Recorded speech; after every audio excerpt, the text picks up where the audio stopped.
Hey folks, Michael here with Primal Edge, and today we're going to turn all this into that. Stick around.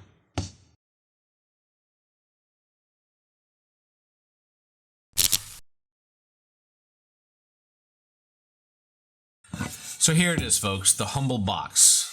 5 sides, 6 if you add a lid to it.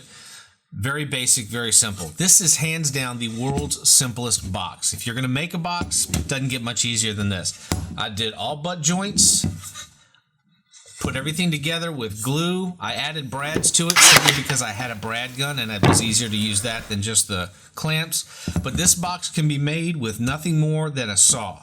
I don't care if it's a chop saw, I don't care if it's a table saw, and I don't much care if it's a hand saw. At the end of the day, as long as you can cut the wood to length, you can make this box. Now there are a ton of videos out there talking about how to make a box. They've got miter joints and box joints and splines and this and that and finger joints and whatever else you can think of. Every, dovetails, every conceivable joint that's out there. And they're all beautiful and they're all awesome. But let's face it, not all of us have the tools to be able to go out and do something like that. I have been putting off building boxes, building any kind of box for the longest time because my table saw is out of commission. So I set out to make the easiest possible boxes I could find. I went to the local big box store and I picked up some of these project boards. Already cut to the perfect width. There's multiple choices. You can get them this wide, you can get them this wide, you can get them even smaller than that. And at the end of the day, they come in like 3 and 6 and 4 foot lengths. Bring them home, go through, measure the width you want. This happens to be 9 inches. Maybe you don't want 9 inches. Maybe 9 inches is too much for you. You might want to go 6 inches or 7 inches. Hey, if that's your thing, go for it. If that's all you got, that's all you need, make it happen. You can make these boxes at any size you want. Once all the parts are cut to length, go through, add a little bit of glue to the joints, set them together. Now I created a little 90-degree jig on my workbench. You don't have to do this. I find it helpful if all you're going to do is glue these and not rely on the pins like I did here. But these work great. They keep everything square. They make sure they're perfect every single time. All you have to do is use a framing square or a speed square, something to get 2 boards at a 90-degree angle from each other. I usually leave a little bit of extra space right here so nothing crowds up in the corner and there's no chance of it being off. Keeps everything nice and square. Folks, if you're enjoying this video at any level or you're getting some useful information from it, go ahead and hit that thumbs up button and let me know you like the video. Feed that YouTube algorithm and let YouTube know you like my stuff too. Because let's face it, I'm not just doing videos for YouTube, I'm doing them for you too. And also, while you're at it, consider subscribing. I'd love to have you as part of the community. Anyway, back to the video. At the end of the day, I made a box like this. I've got a box that I use here for some of my wax stuff when I do letter locking. I'm currently working on a set of boxes for my nativity scene. Fun fact, these things are probably 70 years old. Some of these things are.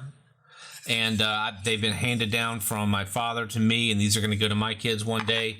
And so I'm doing a whole set of boxes like this. You don't have, most of the boxes I'm going to build won't have a lid. My purpose doesn't need a lid. But with a little bit of chipboard, you can see here I'm actually wrapping this chipboard that I cut to fit perfect. And when I go in here, let's see if I can get this visible for you. And at the end of the day, boom, I have a box with a cardboard top. Why do I have a cardboard top? Because there's really no need in wasting a bunch of wood for a top like this. But this is going to come out perfect. All the joints are going to look good.